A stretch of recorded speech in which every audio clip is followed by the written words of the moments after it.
Hello, my soul family, and welcome to my garden lounge today for another episode of A Course in Miracles 365 Days, our daily applications of these teachings. These are Jesus' teachings on love and how to live a higher quality life that will attract these miracles.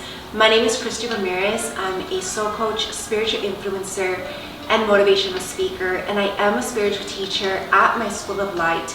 If you would like access to more exclusive teachings, including the foundation of this book, which is the first 31 full teachings, make sure that you check out my School of Light and become a member at christyramirez.com/school. So in this series, just a little review, we are going over the back of the book, which contains 365-day lessons that all relate to the first teaching. So you must really study in depth the foundation of these teachings so that you can understand the philosophy behind what we're going over in this series. It's very philosophical and it's just very spiritual, very deep, and I absolutely love our little get-togethers every week here for a little happy hour coffee. And a great way to start your weekend as well, to kind of keep this in mind, take this into the following week. And you can always look back as well at any particular lesson that stands out to you. Make sure that you have a notebook by your side to take little notes as you are going along. And of course, when you access my School of Light and you study my teachings as I teach these lessons, make sure that you also highlight. I suggest that you really get a book yourself and highlight, underline, make little notes. That's what I do, and that's what I also share when I feel like any particular quote stands out. There's so many notes that I have written all over this book, which is, I feel like, being that I've already gone over this book 4 times, this is my 5th time rereading this book, there's so much more depthness that comes into these teachings as I sit here with all of you and share my personal experience, but also the knowledge that I've gained from my own personal study and journey. And I hope that it does the same to you, because this book is truly life-changing and you really will elevate into a whole nother paradise and live in a higher vibration. So with that being said, welcome my soul family on this beautiful evening, and let us just enjoy this moment. Let us always be grateful for showing up. That's so important, because I know that it takes a lot for us to show up in grace, but also in spiritual alignment. And for us to be open to receive these teachings, we must be in a pure state.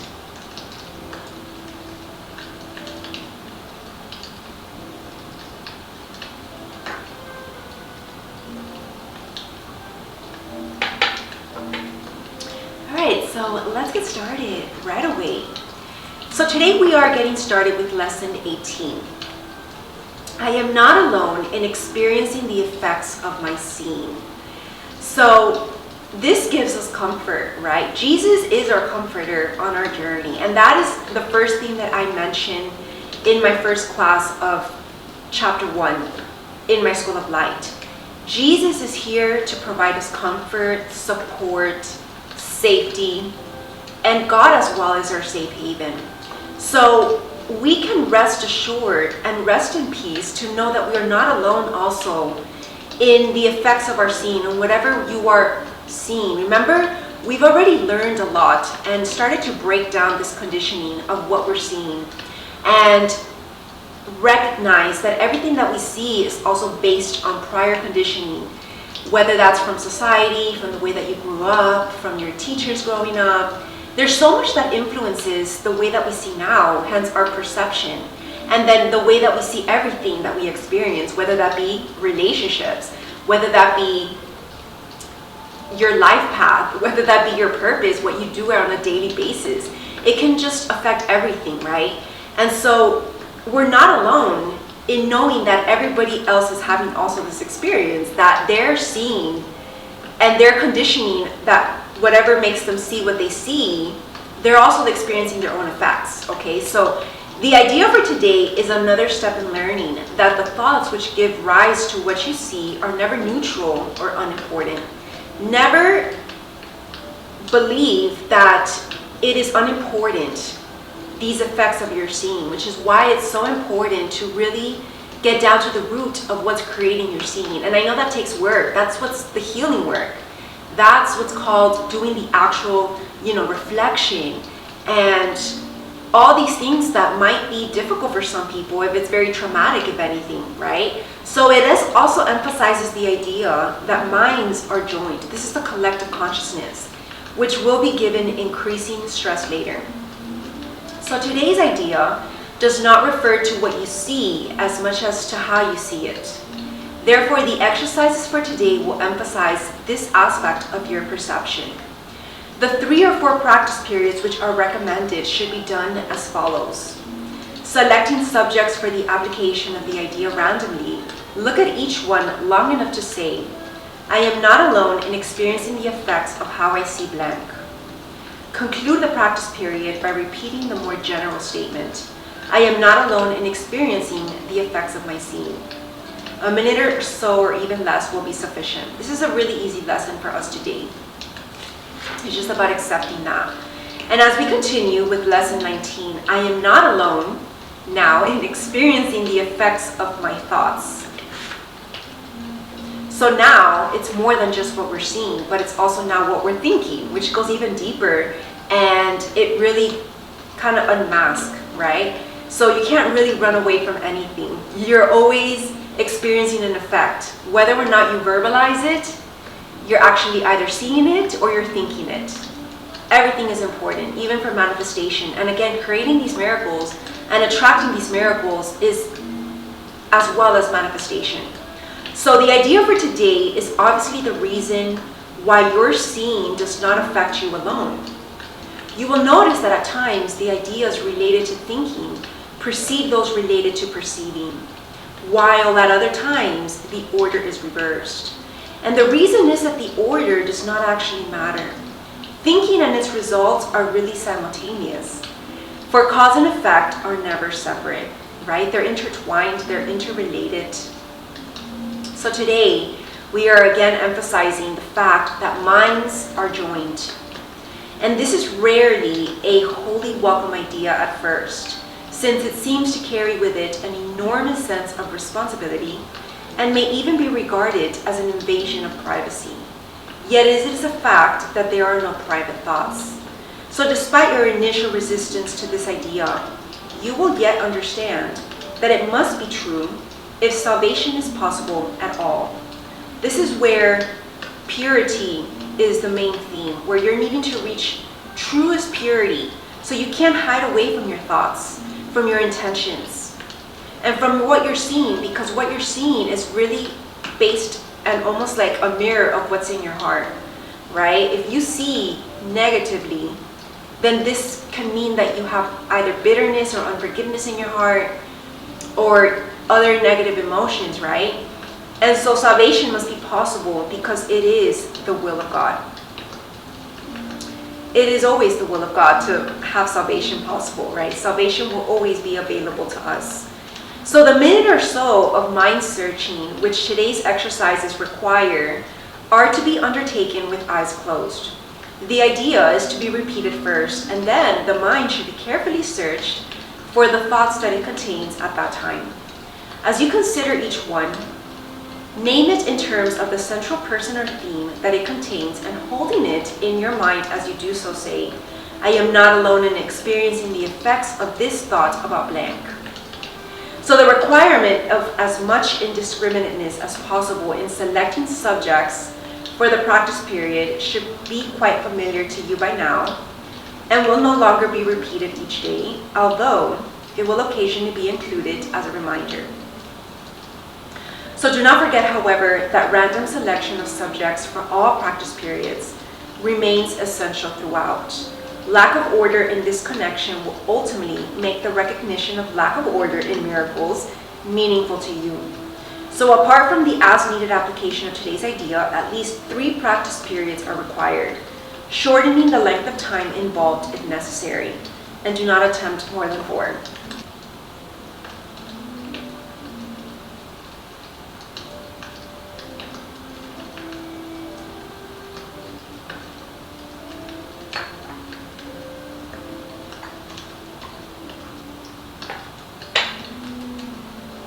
All right, my soul family, so let us continue.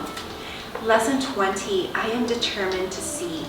So now that we have accepted that everything has an effect, our thoughts are seen, now we want to affirm that we are determined to truly see with our spiritual eye. So we have been quite casual about our practice periods thus far. There has been virtually no attempt to direct the time for undertaking them. Minimal effort has been required, and not even active cooperation and interest have been asked. This casual approach has been intentional and very carefully planned. We have not lost sight of the crucial importance of the reversal of your thinking. The salvation of the world depends on it. Now we need to undo all this conditioning so that we can start blank like newborn babies. Yet you will not see if you regard yourself as being coerced and if you give in to resentment and opposition.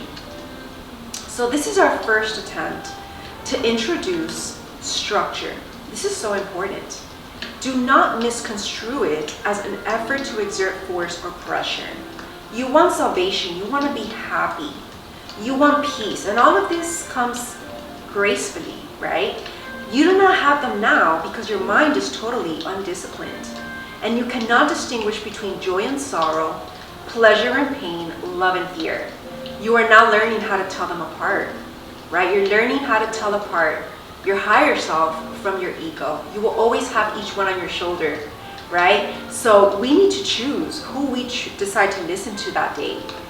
And every day we aspire to listen to our higher self and live through our higher self, our greatest version. And so great indeed will be your reward. Your decision to see is all that vision requires. What you want is yours. Do not mistake the little effort that is asked of you for a sign that our goal is of little worth. Can the salvation of the world be a trivial purpose? And can the world be saved if you are not? God has one Son, and He is the resurrection and the life. I really like that sentence. This is a reminder that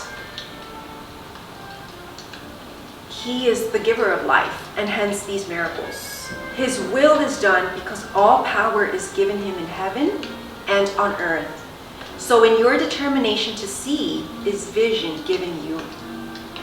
The exercises for today consist in reminding yourselves throughout the day that you want to see. And today's idea also tacitly implies the recognition that you do not see them now. Therefore, as you repeat the idea, you are stating that you are determined to change your present state for a better one, and one that you really want. So you have the ability to choose the way that your thoughts go.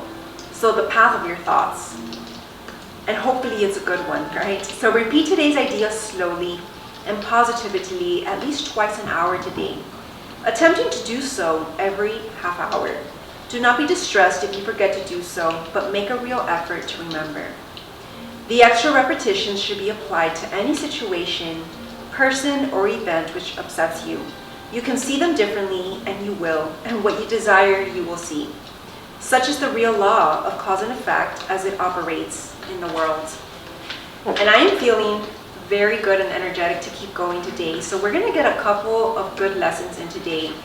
We're going to keep on with lesson 21 because it is continuing these thoughts.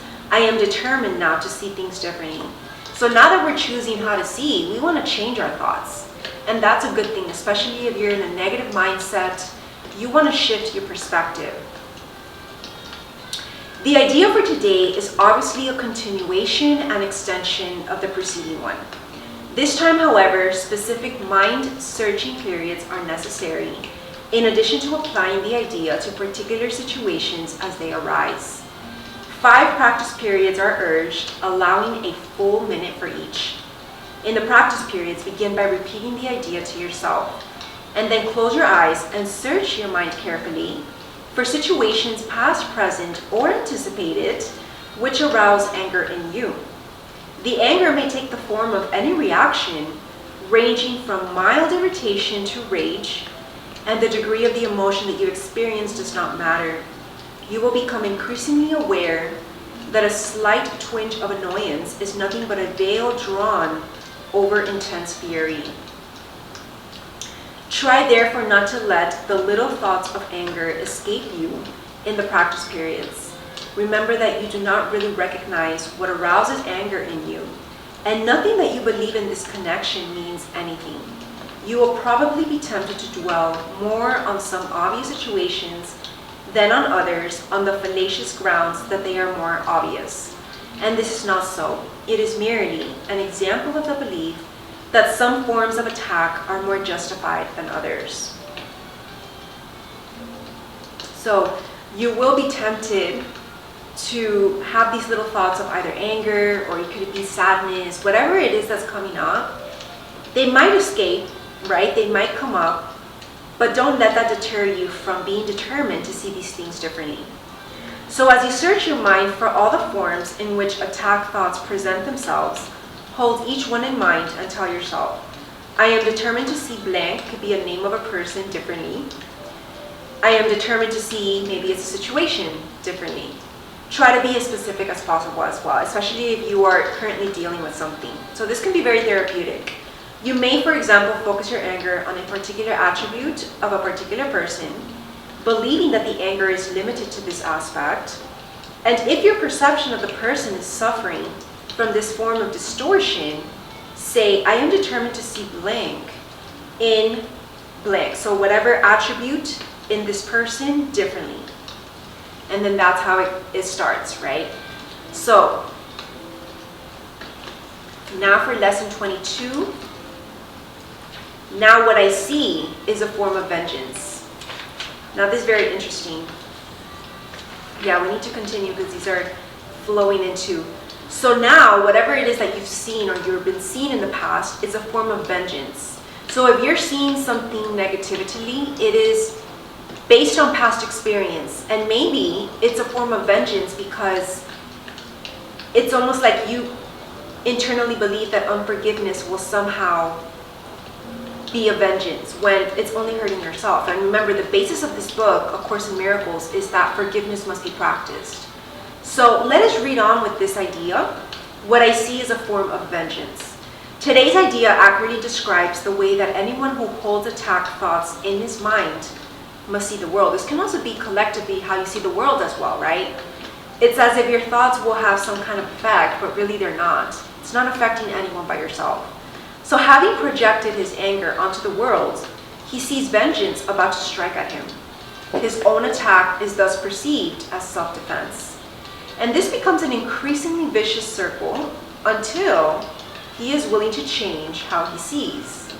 Otherwise, thoughts of attack and counterattack will preoccupy him and people his entire world. So what peace of mind is possible to him then?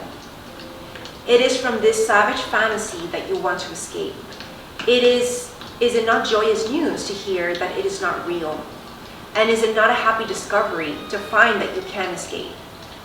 You made what you would destroy, everything that you hate and would attack and kill, all that you fear does not exist. So look at the world about you at least 5 times today, for at least a minute each time. As you move your eyes slowly from one object to another, from one body to another, say to yourself, I see only the perishable. I see nothing that will last, and what I see is not real. What I see is a form of vengeance. At the end of each practice period, ask yourself, is this the world I really want to see? The answer is surely obvious, right? Is this the world I really want to see? Because at the end of the day, the way that you see the world might seem like a form of vengeance, because it's almost like you feel like the world deserves to be seen that way, or it can be a person as well, like especially if someone has hurt you. But is that the way that you really want to see the world or that person? Because at the end of the day, again, those emotions are only about harming yourself, right? So how do we let go of this? I think that that's very interesting. Lesson 23.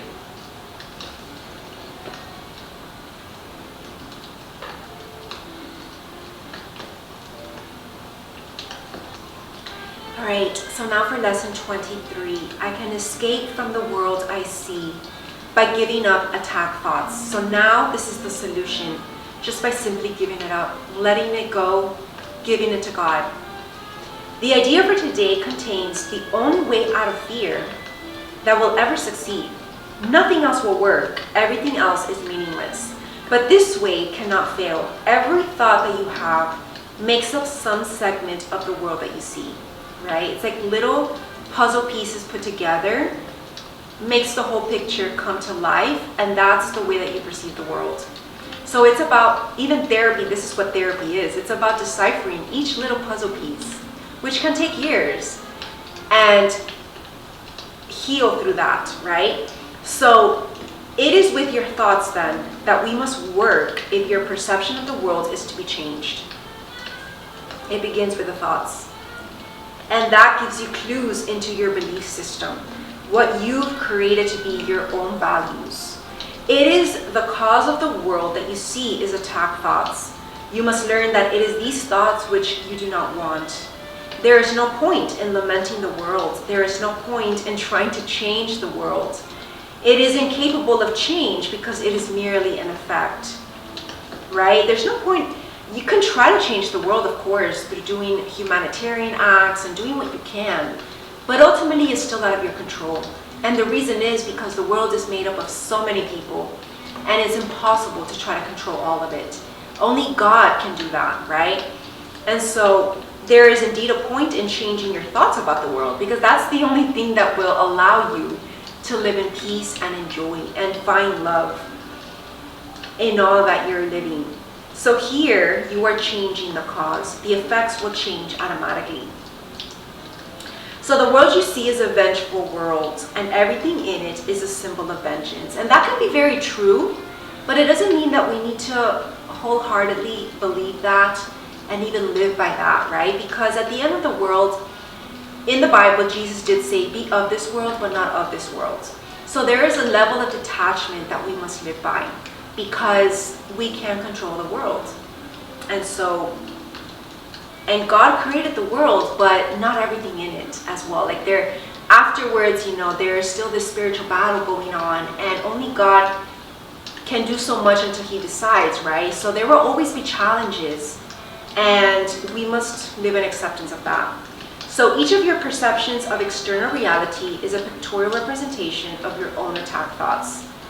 One can well ask if this can be called seeing. Is not fantasy a better word for such a process, and hallucination a more appropriate term for the results?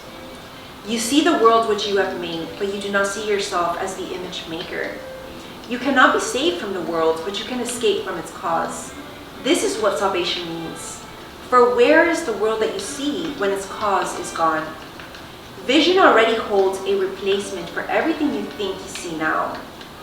Loveliness can light your images and so transform them that you will love them even though they were made of hate, right? There's a lot that people can do to mask their true intentions, the way that they're feeling, even the way that the energy that they put into something, right? For you will not be making them alone, because energy is energy. So everything that you do something with, energy is involved, and the energy that you do something with will show, right? So the idea for today introduces the thought that you are not trapped in the world you see, because its cause can be changed. This change requires first that the cause be identified and then let go so that it can be replaced. The first two steps in this process require your cooperation. The final one does not. Your images have already been replaced, and by taking the first two steps, you will see that this is so. Besides using it throughout the day as the need arises, 5 practice periods are required in applying today's idea. As you look about you, repeat the idea slowly to yourself, and then close your eyes and devote about a minute to searching your mind for as many attack thoughts as occur to you. As each one crosses your mind, say, I can escape from the world by giving up attack thoughts about blank. Hold each attack thought in mind as you say this, and then dismiss the thought and go on to the next. In the practice periods, be sure to include both your thoughts of attacking and of being attacked. Their effects are exactly the same because they are exactly the same, right? Cause and effect are interrelated. You do not yet recognize this, and you are asked at this time only to treat them as the same in today's practice periods. We are still at the stage of identifying the cause of the world you see. And when you finally realize that thoughts of attack and of being attacked are not different, you will be ready to let the cause go. And that's the first step into letting go.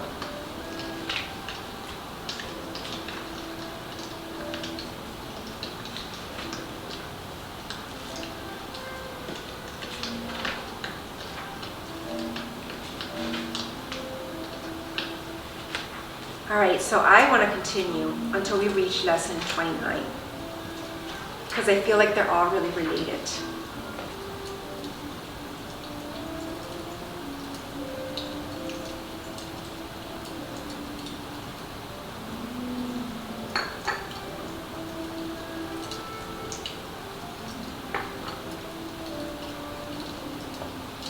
All right, my soul family, let us continue with lesson 24. I do not perceive my own best interest. So now we're getting deep into our ego, right? Because our ego will always act in sometimes not your best interest, actually. So your ego is acting contrary to your best interest, whereas your higher self will always guide you towards the best direction. So we need to acknowledge that when we perceive, if wrongly, of course, we're not perceiving our own best interest, right? It's a deception almost. In no situation which arises do you realize the outcome that would make you happy. Therefore, you have no guide to appropriate action and no way of judging the result. What you do is determined by your perception of the situation, and that perception is wrong. It is inevitable then that you will not serve your own best interest, yet they are your only goal in any situation which is correctly perceived. Otherwise, you will not recognize what they are. So if you realize that you do not perceive your own best interest, you could be taught what they are. But in the presence of your conviction that you do know what they are, you cannot learn. And the idea for today is a step toward opening your mind so that learning can begin. So now that we've dissolved and almost like started over with our way of thinking, now we are open and ready to start to build a new way of living, right? And hopefully that's through love and from our higher self. And Jesus will show us the way. So the exercises for today require much more honesty than you are accustomed to using, right? Because you need to be really honest with yourselves about where these thoughts are coming from, what experience led to that thought. So this is a lot of soul searching, a lot of even memory searching as well from what you've been through in this life. And a lot of things could have happened even in childhood, so maybe you don't remember a lot of these things. So there's just a lot of therapy that is involved as well.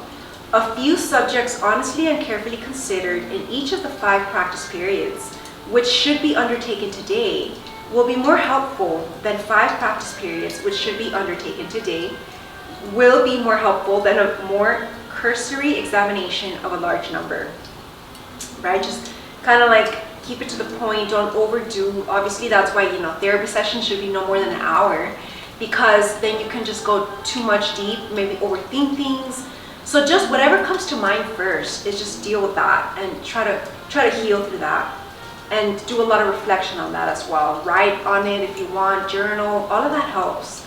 2 minutes are suggested for each of the mind-searching periods which the exercises involve. The practice periods begin with repeating today's idea, followed by searching the mind with closed eyes for unresolved situations about which you are currently concerned. The emphasis should be on uncovering the outcome that you want. You will quickly realize that you have a number of goals in mind as part of the desired outcome, and also that these goals are on different levels and often conflict. So name each situation that occurs to you and enumerate carefully as many goals as possible that you would like to be met in its resolution. The form of each application should be roughly as follows. In the situation involving blank, I would like blank to happen and blank to happen, and so on. So try to cover as many different kinds of outcome as you may honestly occur to you, even if some of them do not appear to you to be directly related to the situation or even to be inherent in it at all. If these exercises are done properly, you will quickly recognize that you are making a large number of demands of the situation which have nothing to do with it. And you will also recognize that many of your goals are contradictory, that you have no unified outcome in mind, and that you must experience disappointment in connection with some of your goals, however the situation turns out. So after covering the list of as many hoped-for goals as possible for each unresolved situation that crosses your mind, say to yourself, I do not perceive my own best interest in the situation, and go on to the next. So you need to kind of like write a list of how you hope to see the world, how you hope to see the situation. If you want to start to see things with love, write it down, and that's where it begins. Okay, so lesson 25, I do not know what anything is for. So now we're getting just a little bit deeper. I think we should definitely continue with just a couple more, because this is going to really help with this new way of thinking.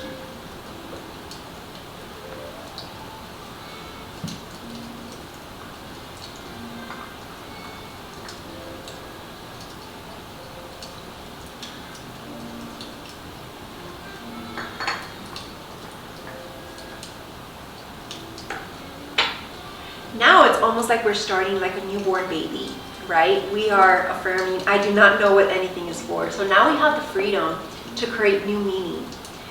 Purpose is meaning. I think that's important, because whatever it is that you're giving meaning to, it should have a divine purpose behind that, right? So today's idea explains why nothing you see means anything. You do not know what it is for. Therefore, it is meaningless to you. And everything is for your own best interest. That is what it is for. That is its purpose. And that is what it means. It is in recognizing this that your goals become unified. It is in recognizing this that what you see is given meaning. And you perceive the world and everything in it as meaningful in terms of ego goals. And these goals have nothing to do with your own best interest, because the ego is not you. This false identification makes you incapable of understanding what anything is for. So as a result, you are bound to misuse it. And when you believe this, you will try to withdraw the goals that you have assigned to the world instead of attempting to reinforce them. So another way of describing the goals that you now perceive as valuable is to say that they are all concerned with personal interest. Since you have no personal interest, your goals are really concerned with nothing. So in cherishing them, therefore, you have no goals at all, and thus you do not know what anything is for. So these personal interests must not be confused also with like our ego. So it depends on what the value is behind these personal interests, because that is what guides you on a day-to-day basis. That is what guides your motives, your intentions, right? So we need to make sure that our personal interests are in the right light. So before you can make any sense out of the exercises for today, one more thought is necessary. At the most superficial levels, you do recognize purpose. Yet purpose cannot be understood at these levels. For example, you do understand that a telephone is for the purpose of talking to someone who is not physically in your immediate vicinity. What you do not understand is what you want to reach him for. And it is this that makes your contact with him meaningful or not. Right? What is the purpose behind reaching out, whether it's for a person or showing up for a situation or wanting something? It is crucial to your learning to be willing to give up the goals that you have established for anything. Whether that is, your goals and your dreams and aspirations, or whether it's hidden agendas, right? Whether they're positive or negative. So the recognition that they are meaningless rather than good or bad is the only way to accomplish this. You need to really be honest with yourselves, right? So the idea for today is a step in this direction. So little baby steps at a time, right? 6 practice periods, each of 2 minutes duration, are required. Each practice period should begin with a slow repetition of the idea for today, followed by looking about you and letting your glance rest on whatever happens to catch your eye, near or far, important or unimportant, human or unhuman. And with your eyes resting on each subject, you so select, say for example, I do not know what this chair is for, I do not know what this pencil is for, I do not know what this hand is for. Say this quite slowly without shifting your eyes until you have completed the statement. And then move on to the next subject and apply today's idea as before.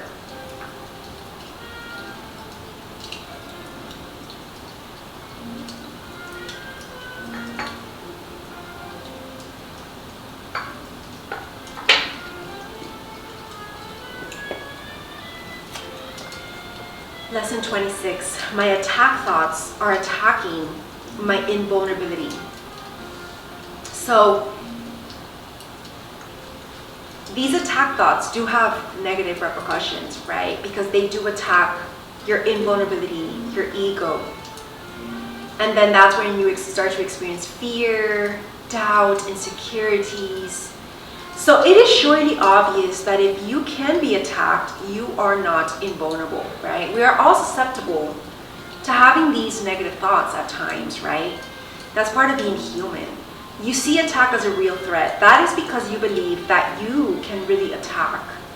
And what would have effects through you must also have effects on you. So it is this law that will ultimately save you. But you are misusing it now. You must therefore learn how it can be used for your own best interest rather than against them. So because your attack thoughts will be projected, you will fear attack. Right? If you decide not to fear this attack, because again, this is a part of just being human, we're all susceptible at times, we're all vulnerable. And if you don't fear it because it's not going to harm you, if you don't let it, then there's nothing to be afraid of. And then that's how you slowly start to diminish the ego's effect on you, right? Including these attack thoughts. And if you fear attack, then you must believe that you are not invulnerable, right? Obviously, you're giving it power by fearing it. So attack thoughts, therefore, make you vulnerable in your own mind, which is where the attack thoughts are. Attack thoughts and invulnerability cannot be accepted together. They contradict each other. So the idea for today introduces the thought that you always attack yourself if you let these attack thoughts affect you, right? But if you believe that you're not vulnerable to these attacks, then you're on the right track, right? So if attack thoughts must entail the belief that you are vulnerable, their effect is to weaken you in your own eyes. Thus, they have attacked your perception of yourself, and because you believe in them, you can no longer believe in yourself. A false image of yourself has come to take the place of what you are. So practice with today's idea will help you to understand that vulnerability or invulnerability is the result of your own thoughts. Nothing except your thoughts can attack you, and nothing except your thoughts can make you think that you are vulnerable. And nothing except your thoughts can prove to you this is not so. 6 practice periods are required in applying today's idea. A full 2 minutes should be attempted for each of them, although the time may be reduced to a minute if the discomfort is too great. Do not reduce it further. The practice period should begin with repeating the idea for today, then closing your eyes and reviewing the unresolved situations whose outcomes are causing you concern. The concern may take the form of depression, worry, anger, a sense of imposition, fear, foreboding, any insecurities, or preoccupation of any kind. Any problem as yet unsettled, which tends to recur in your thoughts during the day, is a suitable subject. You will not be able to use very many for any one practice period, because a longer time than usual should be spent with each one. So today's idea should be applied as follows. First, name the situation. I am concerned about blank. Be specific about what you're concerned about, which leads us, okay, continue. Then go over every possible outcome which has occurred to you in that connection and which has caused you concern, referring each one quite specifically saying, I am afraid that blank will happen.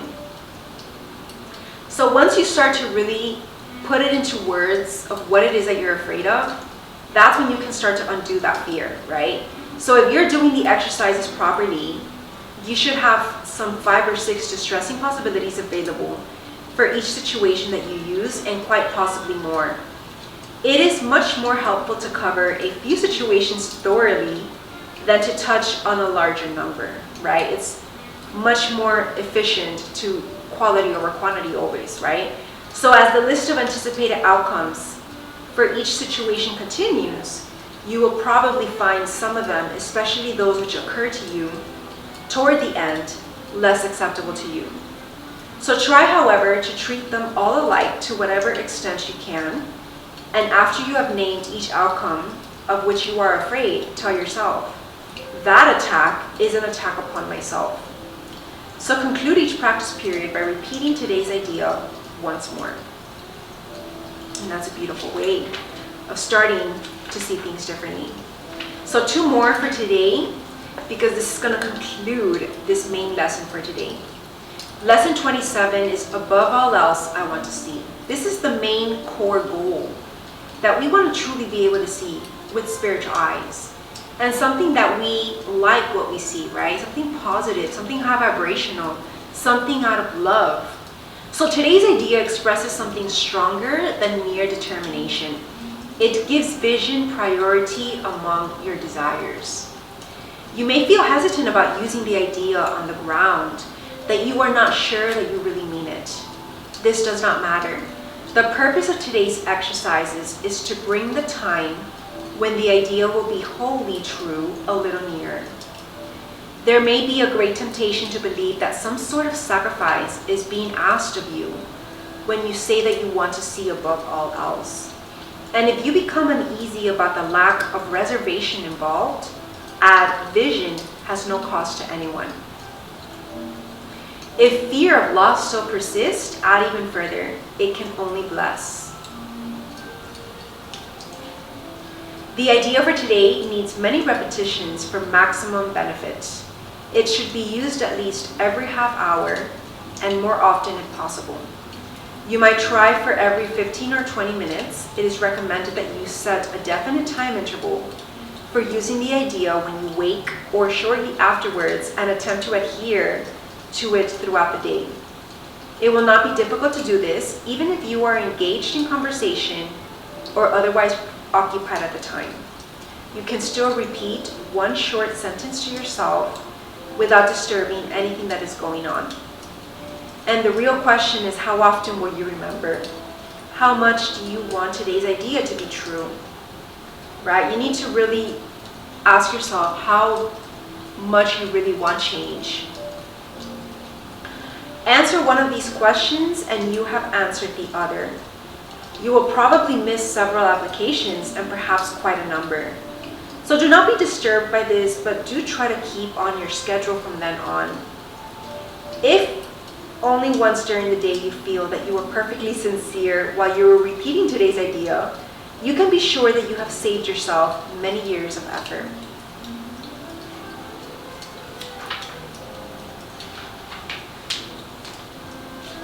And now that we have decided we want to see lesson 28, above all else, I want to see things differently. Be as specific. Today we are really giving specific application to the idea for yesterday. In these practice periods, you will be making a series of definite commitments. The question of whether you will keep them in the future is not our concern here. If you are willing at least to make them now, you have started on the way to keeping them. And we are still at the beginning, right? This is the beginning of change. When you first accept where you're at, and then you are willing to change, right? Change route, change the way you see things. again, this can be applied to anything. This is therapy, right? You may wonder why it is important to say, for example, above all else, I want to see this table differently, or anything that you're dealing with, right? A relationship, a person, something that happened to you, a way you interpret a situation, right? In itself, it is not important at all. Yet what is it's by itself? It's the meaning behind it, right? And what does in itself mean? You see a lot of separate things about you, which really means that you're not seeing at all. You either see or not. And when you have seen one thing differently, you will see all things differently. The light that you will see in any one of them is the same light that you will see in them all. And when you say above all else, I want to see this table differently, you are making a commitment to withdraw your preconceived ideas about the table and open your mind to what it is and what it is for. You are not defining it in past terms, and you are asking what it is rather than telling it what it is. You are not binding its meaning to your tiny experience of tables, nor are you limiting its purpose to your personal little thoughts or your little personal thoughts, right? We want to kind of expand and have an open blank canvas when creating these new meanings. You will not question what we have already defined. And the purpose of these exercises is to ask questions and receive the answers. So in saying above all else, I want to see this table differently, you are committing yourself to seeing. It is not an exclusive commitment. It is a commitment which applies to the table just as much as to anything else, neither more nor less. You could in fact gain vision from just that table if you could withdraw all your own ideas from it and look upon it with a completely open mind. It has something to show you, something beautiful and clean and of infinite value, full of happiness and hope. Hidden under all your ideas about it is its real purpose, the purpose that it shares with all the universe. So in using the table as a subject for applying the idea for today, you are therefore really asking to see the purpose of the universe. You will be making the same request of each subject which you use in the practice periods, and you are making a commitment to each of them to let their purpose be revealed to you instead of placing your own judgment upon them. We will have 6 2-minute practice periods today in which the idea for the day is stated first and then applied to whatever you see and looking about you. Not only should the subjects be chosen randomly, but each one should be accorded equal sincerity as today's idea is applied to it in an attempt to acknowledge the equal value of them all in their contribution to your scene, right? Don't underestimate any thought that you have. You might think that one thought that you have maybe influences more the way that you behave, the way that you see the world, but every thought is just as meaningful no matter how big or small, no matter how even important per se in the real world. So as usual, the application should include the name of the subject, which your eyes happen to light on, so whatever comes first to mind, and you should rest your eyes on it while saying, above all else, I want to see this blank differently. And then each application should be made quite slowly and as thoughtfully as possible. There is no hurry. So my soul family, this is how we're going to end for today, because then we're going to start talking about God and bringing God into the way that we see. So I think that we've done so much healing work so far. We've come a long way, but remember, this is still just the beginning of our journey. So stay tuned for the next episode, our next gathering here at my little garden lounge, and I will see you. Thank you for joining me, and make sure that you do subscribe to my School of Light so that you can get access to more exclusive teachings, and also subscribe to my YouTube channel. Thank you for watching, and I'll see you on the next one. Namaste.